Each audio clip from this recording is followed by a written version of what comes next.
Hello everyone and welcome to SPMIS academy.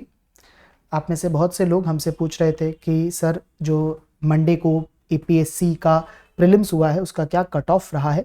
तो इस video में हम लोग कट ऑफ प्रिडिक्ट करने के लिए ट्राई करेंगे और हमारे हिसाब से किस रेंज में रहना चाहिए कट ऑफ और क्या करना चाहिए कैंडिडेट को, वो चीज़ें इस वीडियो में मैं आप लोगों को बताने की कोशिश करता हूँ। देखिए, इस बार का जो अपना प्रीलिम्स हुआ है इसका कट ऑफ जिन बातों पर डिपेंड करेगा, सबसे पहले तो ये समझ लेते हैं।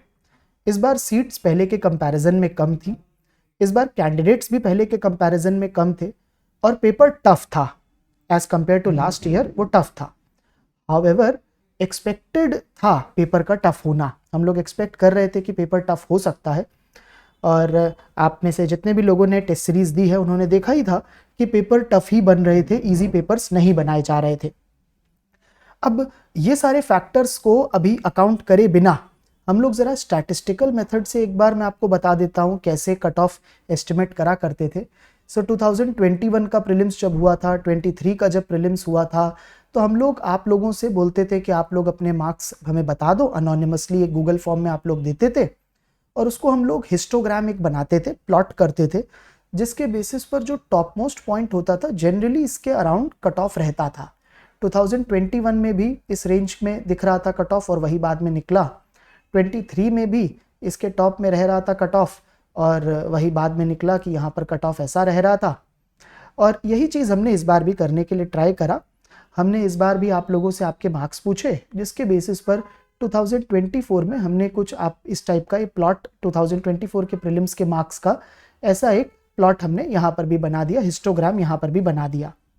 और अगर हम लोग इसको एनालाइज करते हैं, अब तक हमारे पास में 6000 इफ़ आई थिंक 7000 से ज़्यादा लोगों ने अपने मार्क्स दिए हैं। और अगर मैं इसको एनालाइज करूं तो समझ में आता है कि जो इसका टॉप मोस्ट पॉइंट है that is around 72 to 73 marks यहाँ पर आ रहा है टॉप पॉइंट। तो इसके बेसिस पर लग रहा है कि कट ऑफ शायद इस जगह पर रहना चाहिए।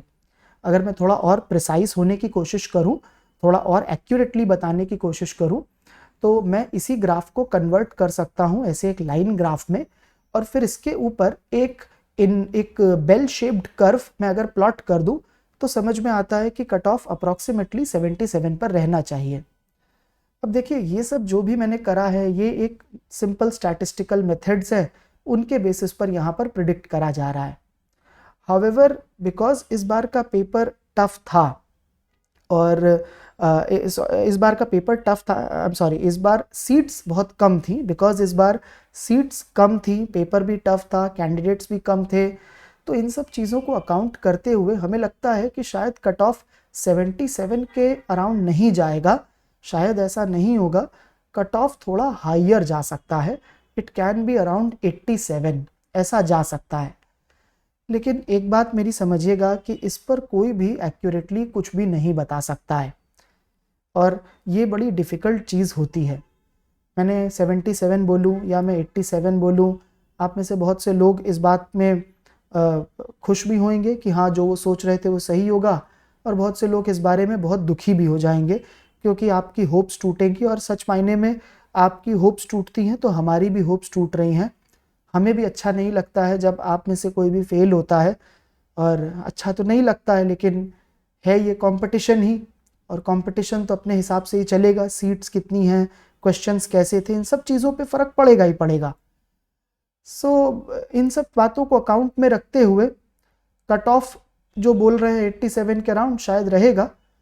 लेकिन मैं आपको एक बात बताना चाहूँगा, देखिए, हम लोग चाहे कुछ भी कट ऑफ बोले, हम लोग बोलेंगे कि इसके अराउंड रहेगा, ओपन कैटेगरी में मेल में फीमेल में ऐसा होना चाहिए, SC में ST में, डिपेंडिंग ऑन प्रीवियस ईयर्स में जैसा रहता है उसी पैटर्न के बेसिस पर हम लोग आपको ऐसा बोलेंगे। ये तो हम लोग स्टैटिस्टिकल मेथड से निकाल रहे हैं, लग रहा है कि ऐसा होना चाहिए तो वो बता रहे हैं ऐसी बात। लेकिन इस बात को समझिएगा कि आप लोगों को अपनी जो प्रिपरेशन होती है उसको होल्ड नहीं करना चाहिए, क्योंकि अगर आपने होल्ड करा तो आप अपना टाइम लूज़ करेंगे और वो सही चीज़ नहीं रहती है। मेरे ओपिनियन में मुझे लगता है अच्छी बात नहीं है टाइम बर्बाद करते रहना। सोच के दुखी होने का तो कोई मतलब है नहीं। इसीलिए मैं सबको रिकमेंड करूँगा, ऑल दो स्टूडेंट्स जिनके मार्क्स अगर इससे ज़्यादा है, कैटेगरी वाइज देख लीजिए, अगर आपके मार्क्स इससे ज़्यादा हैं या इतने भी हैं तो आप प्लीज़ मेंस की तैयारी करिए, टाइम मत बर्बाद करिए, उसका कोई बहुत फ़ायदा नहीं होगा आपको। आज सुबह भी मुझे एक स्टूडेंट मिला था, मैं और सत्यजीत सर आ रहे थे ऑफिस, तो उसने भी यही बोला कि सर मेरे मार्क्स कुछ इसी रेंज में बता रहा था कि मतलब ऐसा लग नहीं रहा था कि कट ऑफ 100% क्लियर होगा उसका, और वो बहुत दुखी भी था और उसने बोला कि सर मेरे मार्क्स उतने अच्छे नहीं हैं। तब भी मैंने उसको यही बोला कि बेटा आपको तैयारी करनी चाहिए मेंस के लिए।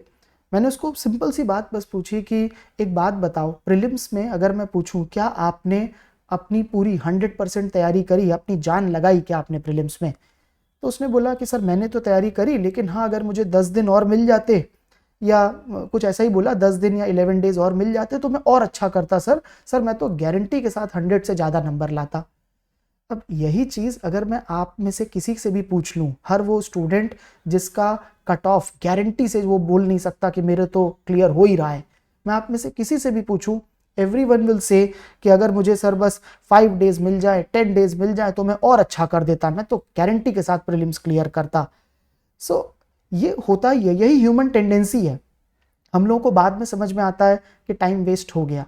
इसीलिए मैं रिकमेंड कर रहा हूँ आप सबको कि आपको अपना टाइम नहीं वेस्ट करना चाहिए थिंकिंग अबाउट क्या कट ऑफ है क्या है, आपको अपनी तैयारी स्टार्ट कर देनी चाहिए, यही समझदारी है। एटलीस्ट जो बेसिक चीज़ें हैं मेंस के लिए, जैसे कि करंट अफेयर, उसका तो रिवीजन स्टार्ट कर दीजिए। जैसे कि एथिक्स जो कि बड़ा इंपॉर्टेंट पेपर है, कम से कम उसका तो रिवीजन स्टार्ट कर दीजिए।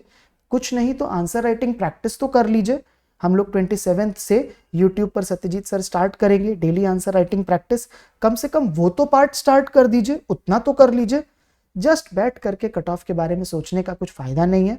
मैं या कोई और भी पर्सन चाहे कितनी भी स्टैटिस्टिक्स यूज कर ले, चाहे जो भी ग्राफ बना ले, कोई भी एक्यूरेटली चीज़ों को प्रिडिक्ट नहीं कर सकता। जो होना है वो वैसे ही होगा। सो माई रिकमेंडेशन विल बी, अगर आपके मार्क्स इससे ज़्यादा हैं तो एटलीस्ट आप अपनी तैयारी रोकिए नहीं, पढ़ते रहिए। My best wishes are with you. Thank you.